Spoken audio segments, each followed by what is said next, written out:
নমস্কাৰ T is not গণিত শিকোৱা চেলেঞ্জৰ আজি ডে 18 আৰু আজি ভিডিঅ'ৰ টপিক হৈছে অনুপাত আৰু সমানুপাত অৰ্থাৎ এইটো ভিডিঅ'ত মই মেইনলি অনুপাতৰ বিষয়ে অলপ আলোচনা কৰিম আৰু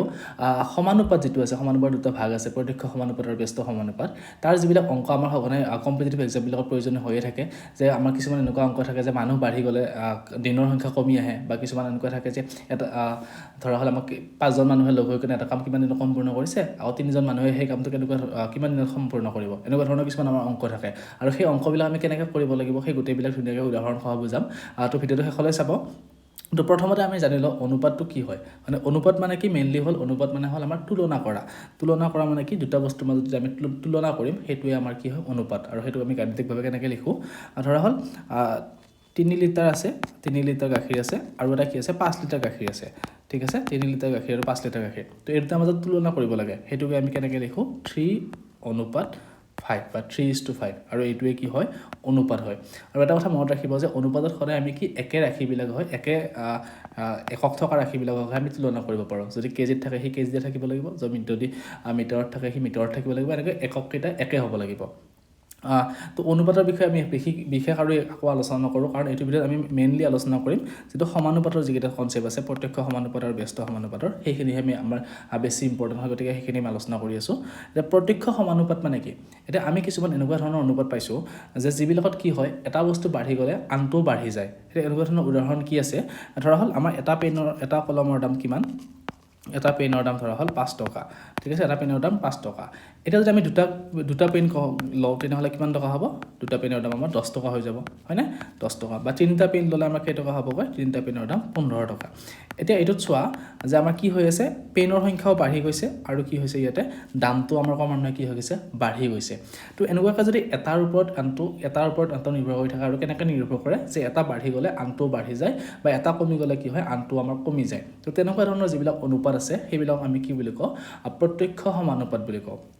এতিয়া এই এটা পেনত আৰু কেইটকা 5 টকা তো এইটো যদি আমি অনুপাতত লিখোঁ কেনেকুৱা হ'ব 1:5 হয়নে আকৌ দুটা পেনত কেইটকা আমাৰ 10 টকা তো দুটা পেনত আমাৰ কেইটকা 10 টকা আকৌ তিনিটা পেনত কিমান টকা 15 টকা গতিকে 3:15 এতিয়া এই গোটেইকেইটা অনুপাতৰ যদি মান উলিয়ালে কি হ'ব গোটেইকেইটাৰে এটাই মান ওলাব চাবা এতিয়া অনুপাতত থকা মানে কি তাক আমি কেনেকৈ লিখিব পাৰোঁ ভগ্নাংশ আকাৰত লিখিব পাৰোঁ 1/5 হ'ল এইটো মানে কি হয় এইটো 2/10 লিখিব পাৰোঁ আৰু যদি তুমি কাটাকাটি কৰোঁ কি হ'ব 1/5 হ'ব লঘিষ্ঠ আকাৰটো হয়নে তাৰমানে এইটো আমি কি পালোগৈ 1/5 আকৌ এইটো চোৱা 3/15 তাৰমানে এইটো কি হ'বগৈ আমাৰ 1/5 হ'বগৈ কাৰণ 3-15 5বাৰ যায় হয়নে তো চোৱা এতিয়া গোটেইকেইটাতে মান আমি কি পাইছোঁগৈ 1/5 এতিয়া এনেকুৱা ধৰণৰ প্ৰত্যক্ষ সমানুপাতত কি হয় গোটেইবিলাক অনুপাতৰ মানবিলাক সমান হয়গৈ আৰু কি হয় এইটো এটা বাঢ়ি গ'লে তাৰ আনটো বাঢ়ি গৈ থাকে বুজি পাইছা এইটোৱে হ'ল আমাৰ প্ৰত্যক্ষ সমানুপাত তো এইটো যদি মই এটা ধৰা হ'ল আমি AB আকাৰত লৈছোঁ যে কি AB C আৰু D আমাৰ কি আছে চাৰিটা ৰাশি আছে আৰু এইকেইটা কি আছে সমানুপাতত আছে মানে প্ৰত্যক্ষ সমানুপাতত আছে তেতিয়াহ'লে কি হ'ব যে A:B আৰু ইকুৱেল টু কি হ'ব C:D হ'ব হয়নে তাৰমানে এইটোৰ অনুপাত যি হয় আৰু এইটোৰ অনুপাতো সেই একেই হ'ব সমান হ'ব সেইটোকে আমি এনেকৈ লিখিব পাৰোঁ আৰু এইটো ভগ্নাংশৰ ৰূপত লিখিলে কি হ'ব আমাৰ A/B ইকুৱেল টু C/D হয় এতিয়া আমি ইয়াৰ পৰা আমি কি কৰিব পাৰোঁ এনেকৈ ক্ৰছ মাল্টিপ্লাই মানে বজ্ৰপূৰণ যেনেকৈ আমি এই যে দুটা ভগ্নাংশ যদি সমান হৈ থাকে তেনেহ'লে আমি তাৰ প্ৰথমটোৰ লবটোৰ লগত দ্বিতীয়টোৰ হৰটো পূৰণ কৰিব পাৰোঁ আৰু দ্বিতীয়টোৰ হৰটোৰ লগত প্ৰথমটোৰ লবটো পূৰণ কৰিলে মানখিনি একে থাকে তাৰমানে কি হ'ব এইটো চোৱা এতিয়া A/D ইকুৱেল টু কি হ'ব আমাৰ B/C হ'ব এতিয়া চোৱা এইটো আমাৰ এতিয়া আমি সংখ্যা লোৱা নাই কাৰণে আমি এনেকৈ কওঁতে হয়নে নহয় প্ৰমাণ কৰিব পৰা নাই যদি আমি এইকেইটা উদাহৰণে লৈ লওঁ যে আমাৰ কি আছে এটা 1:5 আছে আৰু এটা আমাৰ কি আছে 2:10 আছিলে হয়নে এইটো যদি আমি লিখোঁ কি হ'ব 1/5 আৰু এইটো লিখিলে আমাৰ কি হ'ব 2/10 এতিয়া যদি আমি 1ৰ লগত 10 পূৰণ কৰোঁ কিমান হ'ব 10 হ'বগৈ আকৌ 5ৰ লগত 2 পূৰণ কৰিলেও কি হ'ব 10 হ'ব অৰ্থাৎ দুটা সমান হৈছেনে তো এইটো হ'ল প্ৰত্যক্ষ সমানুপাতৰ ধৰ্ম এতিয়া আমি এইখিনি ব্যৱহাৰ কৰি কেনে কি কৰিব পাৰোঁ আমি কিছুমান অংকবিলাকৰ ধুনীয়াকৈ উত্তৰ উলিয়াব পাৰোঁ এতিয়া মই এটা প্ৰথমতে একদম সহজ এটা উদাহৰণ লৈছোঁ যে ইয়াতে কি দিছে 6 কেজি চেনিৰ দাম দিয়া আছে 210 টকা তেনেহ'লে 8 কেজি চেনিৰ দাম উলিয়াব লাগে তো এইবিলাক অংক আমি কি কৰিব পাৰোঁ এনেকৈ সমানুপাত বা অনুপাতৰ ধাৰণা লৈ কেনে আমি কৰিব পাৰোঁ এতিয়া ইয়াতে চোৱা এইটো মই সমানুপাত কিয় লৈছোঁ যে 6 কেজি চেনিৰ দাম কিমান 210 টকা আৰু 8 কেজিৰ দাম কিমান উলিয়াব দিছে এতিয়া চোৱা 6 কেজিৰ দাম 210 টকা 8 কেজিৰ দাম কি হ'ব যদি চেনিৰ দামটো বঢ়াই মানে চেনিৰ পৰিমাণটো বঢ়াই দিওঁ তেনেহ'লে কি হ'ব তাৰ দামটো বাঢ়ি গৈ থাকিব বা যদি আমি চেনিৰ দামটো পৰিমাণটো কমাই আনো যে কিলোটো কমাই আনো তেনেহ'লে দামটো তাৰ কি আহিব কমি আহিব গতিকে এইটো কিহত আছে প্ৰত্যক্ষ সমানুপাতত আছে গতিকে এইমাত্ৰ যিটো আমি কনচেপ্ট শিকিলোঁ সেই কনচেপ্ট মতে আমি এইটো অংক কৰিব পাৰিম কেনেকৈ কৰিম তো মই এখন টেবুল বনাই কিনে প্ৰথমতে লিখি লৈছোঁ তেতিয়া তোমালোকৰ বুজি পোৱাত বেছি সুবিধা হ'ব যে ইয়াতে কি লিখিছোঁ চেনিৰ পৰিমাণ হয়নে ইয়াতে চেনিৰ পৰিমাণ অৰ্থাৎ চেনি কেই কিলো আছে আৰু দামটো ইয়াতে আমি লিখিছোঁ ঠিক আছে তো 6 কিলো চেনিৰ দাম কিমান আছে আমাৰ 210 টকা তেনেহ'লে 8 কেজি চেনিৰ দাম কিমান এতিয়া 8 কেজি চেনিৰ দামটো আমি নাজানো কাৰণে তাত x বুলি ধৰি লৈছোঁ এতিয়া অনুপাত মতে কি আছে যে 6 কিলো যিহেতু এইটো প্ৰত্যক্ষ সমানুপাতত আছে গতিকে 6 অনুপাত 210 কাৰ সমান হ'ব 8 অনুপাত কিমান হ'ব x ৰ সমান হ'ব হয়নে তাৰ মানে কি যে 6 অনুপাত 210 এইটো এটা সমানুপাত এটা অনুপাতত আছে আৰু 8 অনুপাত x টো এটা অনুপাতত আছে আৰু যেটো প্ৰত্যক্ষ সমানুপাতত আছে দুটা গতিকে আমি এনেকৈ তাক সমান কৰি লিখিব পাৰোঁ এটা লিখিলে কি হ'ব এইটো যে আমি ভগ্নাংশত লিখিলে কি হ'ব এইটো 6 আৰু 210 আৰু এইটো কিমান হ'ব 8/x হ'ব এটা বজ্ৰ পূৰণ কৰিলে আমাৰ কি হ'বগৈ 6 লগত x টো পূৰণ হ'ব তো 6 * x = কিমান হ'ব এইটো 8 * 210 হয়নে তাৰ মানে আমি x ৰ মানটো উলিয়াব লাগে মানে 8 কেজি চেনিৰ দামটো উলিয়াব লাগে গতিকে x = কিমান হ'ব 6 টো ইয়াতে পূৰণ হৈ আছিল তো সমান চিহ্ন এইফালে অহাৰ লগে লগে ই হৰণ হৈ গুচি আহিলে তো 8 * 210 তো এইটো কৰিলে কিমান হ'ব এতিয়া চোৱা এইটো 2 4 বাৰ যায় এইটো 2 3 বাৰ যায় 3 210 কেইবাৰ যায় 70 বাৰ যায় থাকিলে কিমান এতিয়া 4 পূৰণ 70 তো 4 7 গুণ কিমান হ'ব 280 টকা মানে আমাৰ 8 কিলো চেনিৰ দাম এতিয়া কিমান হ'ল 280 টকা তো এইবিলাক এনেকুৱা ধৰণৰ অংকবিলাকো আমি কি কৰিব পাৰোঁ সমানুপাতত কৰিব পাৰোঁ জাস্ট প্ৰশ্নটো পঢ়ি কিনে এটা বস্তু মনত ৰাখিবা যে সেইটো বাঢ়িছে এটা বাঢ়িলে আনটো বাঢ়ে নে এটা বাঢ়িলে আনটো কমে সেইটো বস্তু চাই ল'বা যদি এটা বাঢ়িলে আনটো বাঢ়ি গৈছে তেনেহ'লে সি ক'ত আছে প্ৰত্যক্ষ সমানুপাতত আছে আৰু যদি এটা বাঢ়িলে আনটো কমি যায় সেইটো বেলেগ এটা নিয়ম আহিব গতিকে সেইটো আমি আলোচনা কৰিম প্ৰথমতে আমি কি কৰিছোঁ প্ৰত্যক্ষ সমানুপাতত থকাবিলাক আলোচনা কৰিছোঁ নেক্সট আৰু এটা আমি উদাহৰণ লৈছোঁ চোৱা যে 4জন পুৰুষ আৰু 5জনী মহিলাই কি কৰিছে এদিনত 1575 টকা উপাৰ্জন কৰে আৰু 12জন পুৰুষ আৰু 8জনী মহিলাই একেলগে কিমান টকা উপাৰ্জন কৰিব খুজিছে এতিয়া আমি এইটো কেনেকৈ কৰিম চোৱা যে ইয়াতে কৈছে 4জন পুৰুষ আৰু 5জনী মহিলাই কি কৰিছে এদিনত 1575 টকা উপাৰ্জন কৰিছে অৰ্থাৎ 4জন পুৰুষ নাইবা 5জনী মহিলা কিন্তু আৰু নহয় তাৰ মানে কি নাইবা মানে কি হয় 4জন পুৰুষে 1575 টকা উপাৰ্জন কৰিব পাৰে নহলে 5জনী মহিলাই কৰিব পাৰে অৰ্থাৎ কি যে 4জন পুৰুষ কাৰ সমান এতিয়া 4জন পুৰুষ কাৰ সমান হ'ব 5জনী মহিলাৰ সমান হ'ব বুজি পাইছানে যে যেহেতু আমাক নাইবা দিয়া আছে ইয়াতে তাৰ মানে কি 4জন পুৰুষে 1575 টকা এদিনত উপাৰ্জন কৰে আৰু নহলে 5জনী মহিলাই কি কৰে সেই 1575 টকা এদিনত উপাৰ্জন কৰে এতিয়া আমাক কৈছে যে কি 12জন পুৰুষ আৰু 8জনী মহিলা একেলগে কিমান এতিয়া দুটা মিলাই কৰিব লাগিব তো আমি যে 12জন পুৰুষ এতিয়া 12জন পুৰুষ আৰু কি 8জনী মহিলা আছে এটা 12জন পুৰুষ কাৰ কেইজনী মহিলাৰ সমান যদি হয় তেতিয়া উলিয়াব পাৰিলে আমি কি কৰিব পাৰিম মুঠ মহিলাৰ সংখ্যাটো উলিয়াব পাৰিম হয়নে কাৰণ আমাক যেহেতু 12 পুৰুষ আৰু মহিলা সেপাৰেটকৈ দিয়া আছে আকৌ এই দুটা যেটো উলিয়াব দিছে তাত আমাক কি কৈছে পুৰুষ আৰু মহিলা একেলগে উলিয়াব দিছে তো আমি কি কৰিব লাগিব যে 12জন পুৰুষ কেইজনী মহিলাৰ সমান হয় সেইটো প্ৰথমতে উলিয়াব লাগিব তো চোৱা এতিয়া 4জন পুৰুষ 3 গুণ কৰোঁতে আমি কি পাইছোঁ 12জন পুৰুষ পাইছোঁ তো আমি 4জন পুৰুষ কাৰ সমান 5জনী মহিলাৰ সমান তো ইয়াত যদি 3 গুণ কৰিছোঁ তেনেহ'লে এইফালেও আমি 3 গুণ কৰি দিলে কিমান হ'ব 5 3 গুণ 15জনী মহিলা অৰ্থাৎ কি পালোঁ এতিয়া আমি যে 12জন পুৰুষ কাৰ সমান 15জনী মহিলাৰ সমান এতিয়া আমাৰ 8জনী মহিলা আৰু লগত আছে 12জন পুৰুষ আৰু 8জনী মহিলা একেলগে কৰিছে হয়নে তাৰ মানে আমি কি কৰিব পাৰিম এতিয়া মুঠ এইটো আমি যদি 12জন পুৰুষ আৰু 8জনী মহিলা আমি একেলগে কৰিব যাওঁ তেনেহ'লে কি হ'ব 12জন পুৰুষ আৰু 8জনী মহিলা এতিয়া এই গোটেইখিনি যদি আমি মহিলালৈ কনভাৰ্ট কৰোঁ গোটেই পুৰুষ আৰু পুৰুষখিনিক তেতিয়াহ'লে আমাৰ কি হ'ব চাবা 12জন পুৰুষ মানে কিমান পাইছিলোঁ আমি 12জন পুৰুষ মানে 15জনী মহিলা পাইছিলোঁ গতিকে 12জন পুৰুষৰ সলনি আমি কি লিখিব পাৰোঁ 15জনী মহিলা লিখিব পাৰোঁ হয়নে আৰু 8জনী মহিলাৰ লগত লিখি দিয়া 8জনী মহিলা হৈ গ'ল তো এতিয়া 12জন পুৰুষ আৰু 8জনী মহিলা একেলগে যোগ কৰিলে কিমান হ'ব এতিয়া 15 23জনী মহিলা হ'ব বুজি পালা না এইটো 23জনী মহিলা হ'ব বুজি পালা না এইটো কেনেকৈ কৰিলোঁ মই যে আমি এই 12জন পুৰুষ আছিলে সেই 12জন পুৰুষক কি কৰিলোঁ মহিলালৈ কনভাৰ্ট কৰিলোঁ মানে 12জন পুৰুষত কিমান গৰাকী মহিলা হ'ব আমি সেইটো উলিয়াই ল'লোঁ এতিয়া আমি পালোঁ যে কি 23জনী মহিলা এটা যেটো আমাৰ সূত্ৰ প্ৰথম প্ৰশ্নটোত চৰ্ত দিছে যে সেই মতে যদি আমি টেবুলখন বনাবলৈ যাওঁ কি হ'ব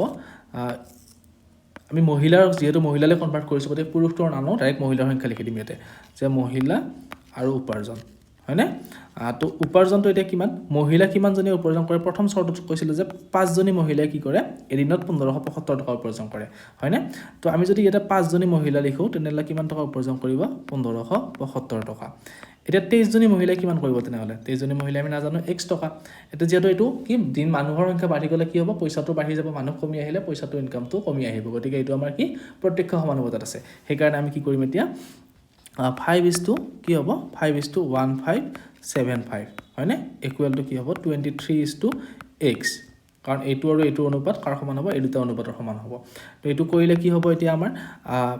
5 বাই কিমান হ'ব এইটো 1575 হয়নে ভগ্নাংশত লিখিলে আৰু এইটো লিখিলে কি হ'ব আমাৰ 23 বাই x তো এইটো আমি কৰিলে কিমান পাম পৰ্য্যপূৰণ কৰিলে 5 into x হ'ব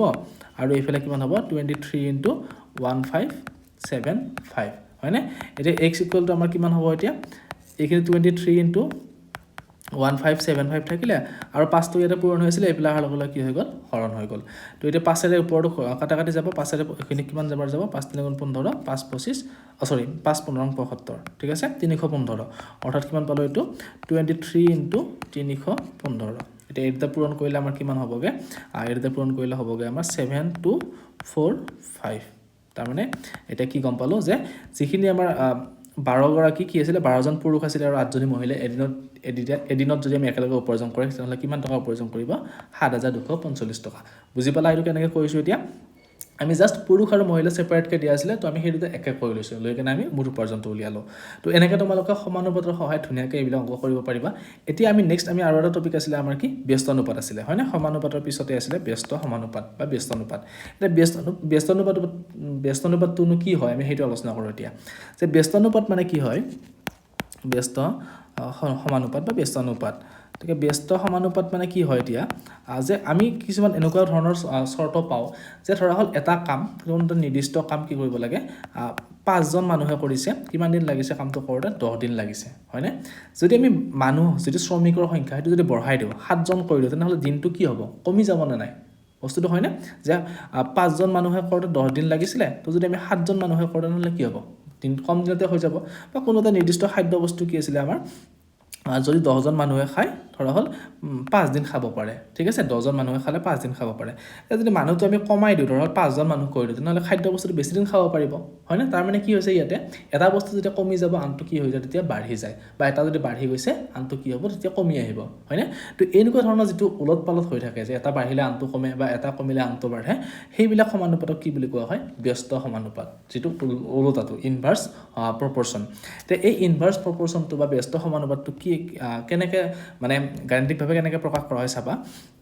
যদি আমাৰ a b c আৰু d আছে নহলে আমি কি হ'ব a is to b আৰু c is to d দুটা ব্যস্ত সমানুপাতত থাকে তেনেহলে কি হ'ব এটো যে a পূৰণ b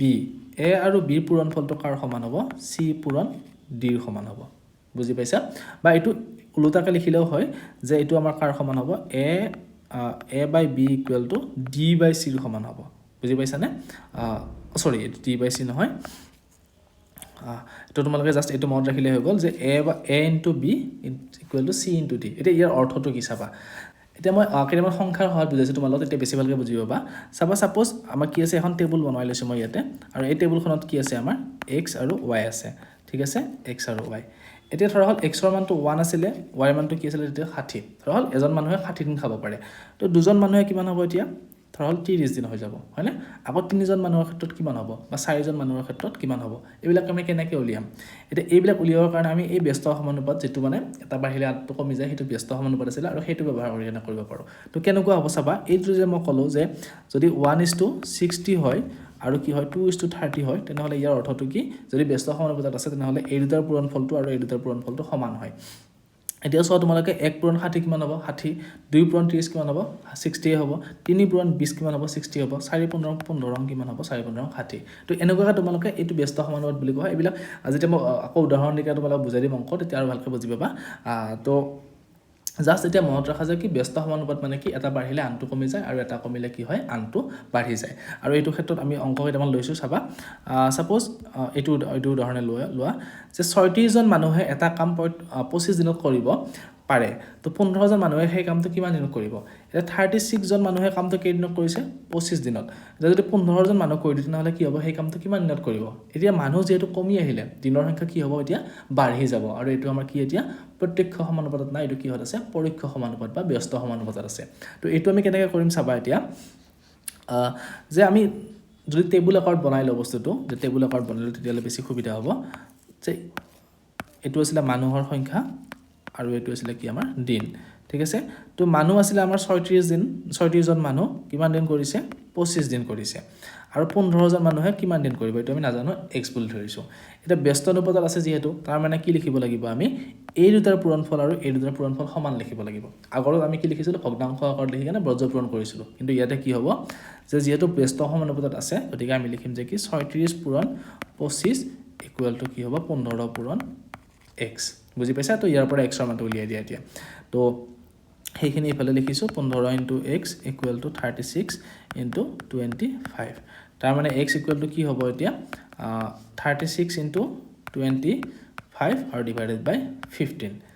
15 ইয়াৰ পূৰণ হৈ আছিল এপিনে আহাৰ লগে কি হৈ গ'ল এই হৰণ হৈ গুচি গ'ল তো এতিয়া এটো পাছেৰে যায় 5 বাৰ এটো পাছেৰে কিমান বাৰ যায় 3 বাৰ 3 ৰ 36 কিমান বাৰ যাব 12 বাৰ অৰ্থাৎ 12 পূৰণ 5 কিমান হ'ব 5 বাৰ 60 দিন অৰ্থাৎ কি হ'ব 15 জন মানুহক এতিয়া কিমান দিন টাইম লাগিব 60 দিন টাইম লাগিব 60 ডেজ টাইম হিয়তক লাগিব কামটো সম্পূৰ্ণ কৰিবলৈ বুজি পালা না তো এনেকুৱা ওয়াৰ্ক অন ডেজৰ যি বিলাক অংক আছে তোমালোকে এনেকুৱাকৈ ব্যস্ত সমানুপাতৰ অংক নিয়মত কৰিলে ধুনীয়াকৈ কৰিব পাৰিবা তাৰপিছত নেক্সট আৰু এটা উদাহৰণ লৈ লৈছো মই যে এটা ছাত্ৰবাসত 90 জন ছাত্ৰৰ বাবে 20 দিনৰ খাদ্য বস্তু আছিল মই এটা উদাহৰণ কৈছিল তেতিয়া যে এজন ইমান খাদ্য বস্তু আছিল যিখিনি কি 90 জন মানুহে খালে 20 দিন খাব পাৰে ঠিক আছে তো সেই খাদ্য বস্তুখিনি কি 5 দিন খোৱাৰ পিছত 40 জন ছাত্ৰ ঘৰলৈ গুচি গ'ল 5 দিন খোৱাৰ পিছত কি হ'ল 40 জন ছাত্ৰ ঘৰলৈ গুচি গ'ল এটা বাকি খাদ্য বস্তুখিনি বাকি থকা ছাত্ৰসকলে কিমান দিনত খাব পাৰিব তো এটো আমি কেনেকৈ উলিয়াম এতিয়া এটো যেহেতু কি খাদ্য বস্তু মানুহ কমি গ'লে খাদ্য বস্তু বেছি দিন যাব মানুহ বেছি হ'লে কি খাদ্য বস্তু কম দিন যাব গতিকে এটো আমাৰ কি ব্যস্ত সমানুপাতত আছে আৰু সেই কাৰণে আমি এটো নিয়মত কৰিম এটা প্ৰথম চৰ্তটো কি কৈছে যে ইয়াতে 90 জন ছাত্ৰই কিমান দিন খাইছে 90 জন ছাত্ৰই খাব পাৰে কিমান দিন 20 দিন খাব পাৰে হয়নে 90 জন ছাত্ৰই 20 দিন খাব পাৰে কিমান দিন খালে 5 দিন খাই গ'ল তো 5 দিনৰ পিছত কি হ'ল 5 দিনৰ পিছত যিমান খাদ্য বস্তু বাকি থাকিলে 5 দিনৰ পিছত যিমান খাদ্য বস্তু বাকি থাকিলে সেইখিনি 90 জন ছাত্ৰই কিমান দিন খাব পাৰিব আৰু 90 জন ছাত্ৰই আৰু কিমান দিন খাব পাৰিব 15 দিন খাব পাৰিব হয় নাই কাৰণ 20 দিনৰ 5 দিন গুচি গ'ল তো বাকি 5 দিন থাকিলে সেই 5 দিন 90 জন ছাত্ৰই কিমান দিন খাব পাৰিব 15 দিন বুজি পাইছা এইখিনি যে সেই 90 জন ছাত্ৰই প্ৰথমতে দিছিলে 20 দিনৰ কাৰণে খাদ্য বস্তু আছিল 5 দিন খালে খোৱাৰ পিছত আকৌ সেই 90 জন ছাত্ৰই কিমান দিন খাব পাৰিব বাকি 15 দিন খাব পাৰিব এতিয়া কি হ'ল ছাত্ৰ কিমান জন ঘৰলৈ গ'ল 40 জন ছাত্ৰ ঘৰলৈ গ'ল হয় না 40 জন ছাত্ৰ ঘৰলৈ গ'ল তো এটা মুঠ ছাত্ৰ কিমান থাকিলে এতিয়া 90 পৰা 40 বিক কৰি দিয়া 90 পৰা 40 বিক কৰিলে কিমান থাকিব 50 জন অৰ্থাৎ মুঠ ছাত্ৰ থাকিলে এতিয়া কিমান জন 50 জন এতিয়া সেই 50 জন ছাত্ৰই কিমান দিন খাব পাৰিব তো এটো আমাৰ কি হ'ব এতিয়া আকৌ টেবুল আকাৰত বনাই দিও বস্তুটো তেনেহলে আমাৰ কেনেকুৱা হ'ব মই এটা কৰিছো টেবুল আকাৰত বনালে আমি এনেকুৱা টাইপ হ'ব আৰু টেবুলখনত ইয়াতে কি থাকিব এটা থাকিব ছাত্ৰ আৰু এটা আমাৰ কি হ'ব দিন হয়নে এটা 90 জন ছাত্ৰই কি কৰিছিলে 20 দিন খাব পৰা আছিল তাৰপিছত সেইখিনি খাদ্যই আমি এইটো চৰ্তৰ নলও এতিয়া কাৰণ আমাৰ খাদ্য বস্তু কমি গ'ল 5 দিন গুচি গ'ল যেহেতু 15 দিনৰ কাৰণে আহি গ'ল সেই 15 দিনত 90 জন ছাত্ৰৰ কাৰণে 15 দিন খাব পৰা হৈ আছে গতিকে আমি কি লিখিম এতিয়া 90 জন ছাত্ৰই কিমান দিন খাব পাৰে 15 দিন খাব পাৰে আৰু সেইখিনি খাদ্য বস্তু এতিয়া 50 জন ছাত্ৰই কিমান দিন খাব পাৰিব x দিন তো যেহেতু এটো মানুহ বাঢ়ি গ'লে কি হ'ব খাদ্য বস্তু কম দিন যাব মানুহ কমি গ'লে খাদ্য বস্তু বেছি দিন যাব তো ব্যস্ত সমানুপাতত আছে তেনেহলে আমি কি কৰিম ইয়াক এতিয়া ধুনীয়াকৈ যেটো আমাৰ নিয়ম আছিল যে 90 * 15 = কি হ'ব 50 * x ব্যস্ত সমানুপাতত আছে যেটো এতিয়া পূৰণ কৰি লিখিব লাগিব তো এতিয়া কৰিলে কি হ'ব 50 * x তো আমি এটো সাথে লিখি দিও আৰু হেফালে থাকিব কিমান 90 পূৰণ 15 তাৰ মানে আমি কৰিলে কিমান পাম এতিয়া x ৰ মানটো হ'বগৈ তলত থাকিব 50 ওপৰত থাকিব 90 আৰু তলত থাকিব কিমান 15 হয় তো এতিয়া 0 0 কাটা গ'ল 5 এৰে এটো কিমান বাৰ গ'ল 5 3 15 অৰ্থাৎ 3 9 কিমান হ'ব এতিয়া 27 গতিকে সেই একেখিনি খাদ্য বস্তু এতিয়া 50 জন ছাত্ৰই কিমান দিন খাব পাৰিব 27 দিন খাব পাৰিব বুজি পাইছা এটোই হ'ল ব্যস্ত সমানুপাতৰ উদাহৰণ ব্যস্ত সমানুপাতৰ অংক এতিয়া আমি কিছুমান এনেকুৱা সমানুপাত পাম যিবিলাক মিশ্ৰ সমানুপাত হ'ব মিশ্ৰ সমানুপাত মানে কি এনেকুৱা কিছুমান অংক পাম যিবিলাকত আমি সমানুপাতটো যেটো আমাৰ প্ৰত্যক্ষ সমানুপাত যেটো আছিল হেটোও থাকিব আৰু যেটো ব্যস্ত সমানুপাত আছে হেটোও থাকিব দুটা মিক্স হৈ থাকিব এনেকুৱা অংক তেনেকুৱা উদাহৰণ মই দেখাইছো তোমালোকক চোৱা এইটো প্ৰশ্ন চোৱা এতিয়া 20 জন বনুৱাই কি কৰিছে 45 দিনত 200 মিটাৰ দীঘল ৰাস্তা এটা বান্ধিব পাৰে তেন্তে যদি 20 জন মানুহে কি কৰে 45 দিনত 200 মিটাৰ ৰাস্তা দীঘল ৰাস্তা এটা বনাব পাৰে তেন্তে কিমানজন বনুৱাই 25 দিনত 150 মিটাৰ দীঘল ৰাস্তা বনাব পাৰিব কিমানজন বনুৱাই 150 মিটাৰ আৰু এটা উদাহৰণ লৈছো কি যে 35 জন বনুৱাই কিমান দিনত 210 মিটাৰ দীঘল ৰাস্তা বনাব পাৰিব এটা ইয়াতে চোৱা ইয়াতে দুটা বস্তু আছে কনস্ট্যান্ট মানে দুটা আছে এখন অনুপাত প্ৰত্যক্ষ অনুপাতটো আছে আৰু ব্যস্ত সমানুপাতটো আছে তো এইটো কেনেকৈ কৰিব লাগিব চাবা এক নম্বৰটো ক্ষেত্ৰত চাবা দেই যে আমাক কি দিছে দিয়া আছে যে কি 20 জন বনুৱাই 45 দিনত 200 মিটাৰ দীঘল আমি ৰাস্তাটো তৈয়াৰ কৰিব পাৰে ইয়াতে কিমানজন বনুৱাই তৈয়াৰ কৰিব যে 25 দিনত 150 মিটাৰ দীঘল ৰাস্তা এটা ইয়াতে আমাক কি উলিয়াব দিছে বনুৱা উলিয়াব দিছে কিন্তু ইয়াতে আমাক চোৱা 20 জন বনুৱা দিন আৰু ৰাস্তাৰ দৈৰ্ঘ্য তিনিটা বস্তু আছে ইয়াতে আৰু তিনিটা বস্তু কি লৰচৰ হৈ আছে মানে ফিক্স নাই এটাও যেনেকৈ ইয়াতে খাদ্যটো ফিক্স আছিল ইয়াৰ আগৰ অংকটোত কিন্তু ইয়াতে কি হৈছে খাদ্যটো যেনেকৈ ফিক্স আছিল সেই সিস্টেম নাই ইয়াতে কি আছে বনুৱাটো মানে চেঞ্জ হৈ আছে দিনটো চেঞ্জ হৈ আছে আৰু ৰাস্তাৰ দৈৰ্ঘ্যটো চেঞ্জ হৈ আছে তো এনেকুৱা ধৰণৰ অংকবিলাক কেনেকুৱা হ'ব চাবা ইয়াতে আমি আকৌ সেই টেবুলখন বনাই লৈছোঁ আৰু টেবুলখন বনোৱাৰ নিয়মটো কি চাবা তোমালোকে টেবুলখন বনোৱাৰ নিয়মটো হ'ল যে যেটো আমি উলিয়াব লাগে ঠিক আছে যেটো আমাক উলিয়াব লাগে সেইটো আমি একেবাৰে লাষ্টত লিখিম এটা প্ৰথম প্ৰশ্নত আমাক কি উলিয়াব দিছে বনুৱাৰ সংখ্যা গতিকে বনুৱাটো আমি ইয়াতে লিখি দিলো ঠিক আছে বনুৱাৰ সংখ্যাটো আমি ইয়াতে লিখি দিছো তাৰ পিছত আমাক কি যি দিয়া আছে বাকি দুটা সেই দুটা লিখি দিয়া দিন দিয়া আছে আৰু কি দিয়া আছে ৰাস্তাৰ দৈৰ্ঘ্য তো দিনটো লিখি দিছো ইয়াতে আৰু ৰাস্তাৰ দৈৰ্ঘ্যটো ইয়াতে লিখি দিছো হয়নে তো এটা উলটপালট হ'লে কথা নাই কিন্তু তোমালোকে মনত ৰাখিবা যে কি যেটো উলিয়াব দিয়া সেইটো তোমালোকে টেবুলখনৰ একেবাৰে শেষত লিখিবা তাৰ পিছত কি কৈছে ইয়াতে যে যেটো দিয়া আছে শৰ্টত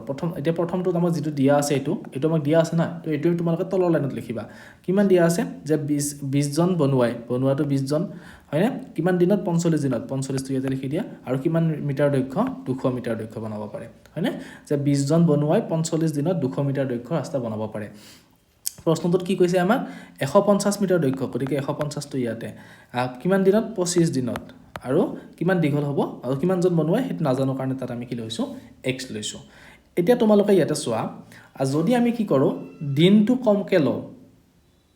ঠিক আছে দিনটো যদি কমাই লওঁ তেনেহলে বনুৱা যেটো আমি এতিয়া আমাক যেটো উলিয়াব দিছে হা হেতুৰ লগত তোমালোকে বাকিটা ৰিলেচন চাবা হা দৈৰ্ঘ্যটো কনস্ট্যান্ট ৰাখি দিয়া দৈৰ্ঘ্যটো সেম দৈৰ্ঘ্য আছে ঠিক আছে দৈৰ্ঘ্য সেম আছে তো আমি কি কৰিব লাগে ধৰা হল এইখিনি ৰাস্তায় দৈৰ্ঘ্য সেম ঠিক আছে দৈৰ্ঘ্যটো তোমালোকে কনস্ট্যান্ট ৰাখি দিয়া তো দৈৰ্ঘ্যটো সেম আছে ইয়াতে কি হ'ব 25 দিনত যিমান বনুৱা লাগিব 25 দিনত এইখিনি ৰাস্তা বনাবলৈ যিমানজন বনুৱা লাগিব যদি আমি দিনটো বঢ়াই দিওঁ 30 দিন লৰে তেনেহলে বনুৱাটো কি হ'ব কমি যাব বা বনুৱাৰ সংখ্যা যদি বঢ়াই দিওঁ দিনটো আমাৰ কি হ'ব তেতিয়া কমি যাব অৰ্থাৎ দিনটো বনুৱাৰ লগত কি হৈ আছে এতিয়া ব্যস্ত অনুপাতত আছে মানে এটো উলটপালট হৈ আছে যে এটা বাঢ়ি গলে আনটো কি হ'ব কমি যাব বনুৱাৰ সংখ্যা বাঢ়ি গলে দিনটো আমাৰ কমতে হ'ব আৰু যদি দিনটো কনস্ট্যান্ট ৰাখো ধৰা হল 5 দিনেই কাম কৰিব ঠিক আছে তো বনুৱা যদি বেছিকা লগাই দিও তেনেহলে ৰাস্তাৰ দৈৰ্ঘ্যটো বাঢ়ি যাব বনুৱা যদি কম লগাই দিও ৰাস্তাৰ দৈৰ্ঘ্যটো কি হ'ব কমকে বনাব মানে দিনটো কম দিন 5 দিন কাম কৰিব 10 জন মানুহে যিমান দীঘল ৰাস্তা বনাব পাৰিব সেই 5 দিনতে আকৌ 15 জন মানুহে তাতকৈ বেছি দীঘল ৰাস্তা বনাব পাৰিব তাৰ মানে কি দিনটো বাঢ়ি গৈছে বনুৱাৰ সংখ্যাও কি বনুৱাৰ সংখ্যাও বাঢ়ি গৈছে ৰাস্তাৰ দৈৰ্ঘ্যও বাঢ়ি গৈছে তাৰ মানে কি এই দৈৰ্ঘ্যটো বনুৱাটোৰ লগত কি হৈ আছে প্ৰত্যক্ষ হৈ আছে প্ৰত্যক্ষ সমানুপাতত আছে ঠিক আছে আৰু এটো কি হল আছে ব্যস্ত অনুপাতত আছে কাৰণ দিনটো কমি গলে বনুৱা বেছিকে লাগিব দিন বেছি হলে বনুৱা কমকে লাগিব বুজি পাইছানে তো এনেকুৱা ধৰণৰ যিবিলাক অংক আছে যে এটা অংকতে সমানুপাতটো আছে ব্যস্ত অনুপাতটো আছে তেনেহলে তেনেকুৱা অংক আমি কেনেকৈ কৰিম তো তেনেকুৱা অংক কৰাৰ নিয়মটো মই তোমালোকক দেখাইলো টেবুলখন কেনেকৈ বনাব লাগে যে প্ৰথমতে মনত ৰাখিবা যেটো উলিয়াব দিছে সেইটো একেবাৰে শেষৰ লাইনটোত আৰু যেটো দিয়া আছে সেইটো আমি তলৰ কলমটোত লিখি দিম ঠিক আছে এতিয়া তোমালোকে মনত ৰাখিবা যে এটো সমীকৰণ আকাৰ বনাব লাগিব যে এটো সমীকৰণটো বনোৱাৰ নিয়মটো কি যে যেটো ব্যস্ত অনুপাতত আছে সেইটো 25 আছে ওপৰত নহয় আৰু 45 আছে আমি এনেকৈ লিখিব লাগিছিল হিচাপতে কিন্তু আমি কি লিখিম এটো ওলোটাকৈ লিখিম যেটো ব্যস্ত অনুপাতত আছে সেইটো ওলোটাকৈ লিখি দিয়া যে 45/25 ওকে পূৰণ চিন দিবা এটো যেটো সমানুপাতত আছে দৈৰ্ঘ্যটো তো এটো সেম লিখি দিয়া ওপৰত যিখিনি আছে 150 তলত 200 আছে এনেকৈ লিখি দিয়া ইকুৱেল দি কেনে বাকিখিনি লিখি দিয়া যে x/20 বুজি পাইছা যেটো উলিয়াব দিছে সেইটো সমান চিহ্ন সেইটো সাইডে লিখিবা x/20 যেটো ব্যস্ত অনুপাতত আছে সেইটো ওলোটাকৈ লিখি দিবা আৰু যেটো সমানুপাতত আছে বা প্ৰত্যক্ষ সমানুপাতত আছে সেইটো সেম লিখি দিবা তো এইটো সৰল কৰি দিয়া এতিয়া এটো কৰিলে কি হ'ব এতিয়া 0 0 কাটা গল 15 ক 5 ৰে 3 বাৰ গল এটো 25 ক 5 ৰে 5 বাৰ গল তাৰ পিছত 20 ক 5 ৰে কিমান বাৰ গল 4 বাৰ গল 45 ক 5 ৰে 9 বাৰ গল থাকিলে কিমান তে ওপৰত 3 9 27 আৰু তলত থাকিলে কিমান 5 4 গুণ 20 ওপৰত এটো কিমান হ'ব সৰি এটো সমান চিন দিব লাগিব সমান চিন এটো কিমান হ'ব x/20 তো এটো 20 এটো 20 কেনসেল হৈ যাব হয় নাই সমান চিনৰ দুইফালে যদি ভগ্নাংশ থাকে আৰু হৰ দুটা যদি সেম হৈ থাকে হৰ দুটা কাটা যাব পাৰে আৰু যদি লব দুটা সেম হৈ থাকে লব দুটাও কাটা যায় এটা হৰ দুটা সেম হৈ আছে কাৰণে আমাৰ কাটা গল থাকিলে কিমান এতিয়া x = 27 অৰ্থাৎ আমাৰ কিমান জন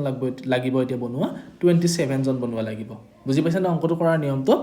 এটো যদি অলপমান কনফিউজন আছে মই নেক্সটটো আকৌ কৰিছো 2 নম্বৰটো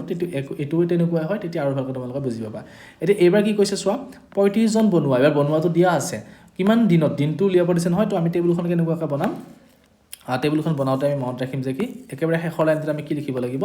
এই টেবুলটোত আমি দিন লিখিব লাগিব বাকি ইয়াতে তোমালোকে বনোৱা লিখিব পাৰা আৰু ইয়াতে দৈৰ্ঘ্যটো লিখিব পাৰা যিকোনো এটা যত লিখি দিলে হ'ল কিন্তু শেষত মনত ৰাখিবা যেটো উলিয়াব দিছে সেইটো তোমালোকে শেষত লিখিবা আৰু যেটো প্ৰশ্নত দিয়া আছে সেইটো শৰ্ত ওপৰত লিখিব লাগিব হয় না তো 35 জন বনোৱাই গৰিকে বনোৱাৰ সংখ্যা 35 জন লিখি দিয়া দৈৰ্ঘ্য কিমান দিয়া আছে 210 মিটাৰ দৈৰ্ঘ্য তো 210 টো ইয়াতে লিখি দিয়া আৰু কিমান দিছে কিমান দীঘল কিমান দিনত ৰাস্তা বনাব গতিকে এটা আমি x দিন লিখি দিছো ঠিক আছে নেক্সট আমাক কি দিছে এতিয়া যে 20 জন বনোৱাই 45 দিনত আমাক অলৰেডি দিয়া আছে এটা শৰ্ত তো সেই শৰ্তটো আমি লিখি লম এতিয়া 20 জন বনোৱাই 45 দিনত 200 মিটাৰ তো 20 জন বনোৱাই 45 দিনত কিমান 200 মিটাৰ বনাইছে হয় না 200 লিখি দিলো ওকে তো এতিয়া আমি কি কৰিম এই আকৌ সেই যেটো আমাৰ কোনটো সমানুপাতত আছে কোনটো ব্যস্ত অনুপাতত আছে আমি সেইটো এবাৰ আমি কি কৰিম সাম যে কোনটো সমানুপাতত আছে কোনটো ব্যস্ত অনুপাতত আছে ঠিক আছে এতিয়া আমি কি কৰিব লাগিব দৈৰ্ঘ্যটো কনস্ট্যান্ট ৰাখিম প্ৰথমতে ৰাখি কেনে বনোৱাটো দিনৰ লগত সম্পৰ্কটো চাম যে যদি দৈৰ্ঘ্য কনস্ট্যান্ট থাকে কোনো এটা বস্তু যদি দৈৰ্ঘ্যটো আমি কি কৰিছো কনস্ট্যান্ট ৰাখিছো তেনেহলে বনোৱা কি লাগিব যদি বনোৱা কমকে থাকে লেবাৰ তেনেহলে কি হ'ব দিন বেছিকে লাগিব আৰু যদি দিন কমকে থাকে তেনেহলে দিন কম বেছিকে লাগে তেনেহলে বনোৱা আমি কমকে ইউজ কৰিলে হ'ব তাৰ মানে কি এটো এটা বাঢ়িলে আনটো কমি আছে গতিকে এটো আমাৰ কি আছে ব্যস্ত সমানুপাতত আছে হয় না এটো ব্যস্তত আছে আৰু যদি বনোৱাটো আমি কনস্ট্যান্ট ৰাখো মানুহটো আমি কনস্ট্যান্ট ৰাখিছো এইকেইজন মানুহে কাম কৰিব 5 জন মানুহে তেনেহলে কি হ'ব দৈৰ্ঘ্যটো যিমান দীঘল হ'ব দীঘলকে বনাব লাগিলে দিন বেছিকে লাগিব কাৰণ সেইকেইজন মানুহে কৰি আছে আকৌ কি কৈছে যদি দৈৰ্ঘ্যটো কমাই দিছে তেনেহলে কম ৰাস্তা বনাব লাগে তেনেহলে কম দিনতে হৈ যাব তাৰ মানে এটো কি হ'ল আছে প্ৰত্যক্ষত আছে এতিয়া যদি যেটো ব্যস্ত সমানুপাতত থাকে সেইটো আমি কি লিখিব লাগে ওলোটাকৈ লিখিব লাগে অৰ্থাৎ 20/35 হয় না পূৰণ এটো কি হ'ব এটো যেনেকৈ আছে তেনেকৈ লিখি দিব লাগিব 210/200 বুজি পাইছা লিখাৰ নিয়মটো তাৰ পিছত সমান চিন দি কেনে বাকিখিনি লিখি দিয়া এটো x/45 এটা কাটাকাটি কৰা এটো কৈছে তাৰ পিছত এটো 0 এটো 0 এটো 2 কেনসেল গল থাকিলে কিমান 35 ওপৰত থাকিলে 21 তো লিখি দিয়া এটো 21/35 = x/45 হয়নে তাৰ পিছত এটো কিমান হ'ব এতিয়া 21/45 তো এটো আমি পৰ্যপূৰণ কৰি কেনে কৰিব পাৰিম গতিকে x * কি হ'ব 35 = 21/45 পৰ্যপূৰণ মানে কি এটো আৰু এটো পূৰণ তো x ৰ মান উলিয়াব গৈ আছো গতিকে লিখি দিম ইয়াতে কিমান 21/45 আৰু 35 তো দুটাকে 5 ৰে হৰণ যায় এটো 5 ৰে 9 বাৰ যাব এটো 5 ৰে কিমান বাৰ যাব 7 বাৰ হয়নে 7 ৰে আকৌ 21 কিমান বাৰ যাব 3 বাৰ যাব অৰ্থাৎ উত্তৰটো কি হ'ব 3 * 9 27 বুজি পালা লিখাৰ নিয়মটো তো তোমালোকে টেবুলখন যদি ভালকৈ বনাব পাৰা শুদ্ধকৈ বনাব পাৰা তেনেহলে ধুনীয়াকৈ অংকটো কৰিব পাৰা মই টেবুলখন বনোৱাটো আকৌ কৈ দিছো চোৱা যেটো উলিয়াব লাগে আমি সেইটো একেবাৰে শেষত লিখিম ঠিক আছে তাৰ পিছত যেটো শৰ্ত দিয়া আছে এটা আমাৰ তিনিটা কন্ডিশন দিয়া থাকিব সেইটো আমি তলত লিখিম আৰু যেটো উলিয়াব লগা থাকে সেইটো আমি ওপৰত লিখিম তাৰ পিছত আমি কি কৰিম এটা কনস্ট্যান্ট ৰাখি কেনে বাকি এটা আন্তৰ লগত ৰিলেচনটো চাম যে ব্যস্ত সমানুপাতত আছে না প্ৰত্যক্ষত আছে তো এই তিনিটাই হল মেইনলি সমানুপাতৰ অংক যে তোমালোকে প্ৰত্যক্ষ সমানুপাতত পাবা নহলে পৰোক্ষ সমানুপাতত পাবা নহলে মিশ্ৰ সমানুপাতত পাবা গতিকে এইখিনি ব্যৱহাৰ কৰি কেনে তোমালোকে ধুনীয়াকৈ এনেকুৱা ধৰণৰ অংকবিলাক সহজে কৰিব পাৰিবা গতিকে যদি ভিডিওটো অলপমান ফলপ্ৰসূ হৈছে তোমালোকে চেনেলটো সাবস্ক্ৰাইব কৰিবা আৰু এনেকুৱা ধৰণৰ যিবিলাক এইটো চেলেঞ্জত মই যিকেইটা ভিডিও লৈ আহিছো চাই থাকিবা গোটেই তোমালোকৰ দৰকাৰী ভিডিও তো আজিলৈ ইমানে সামৰিছো ধন্যবাদ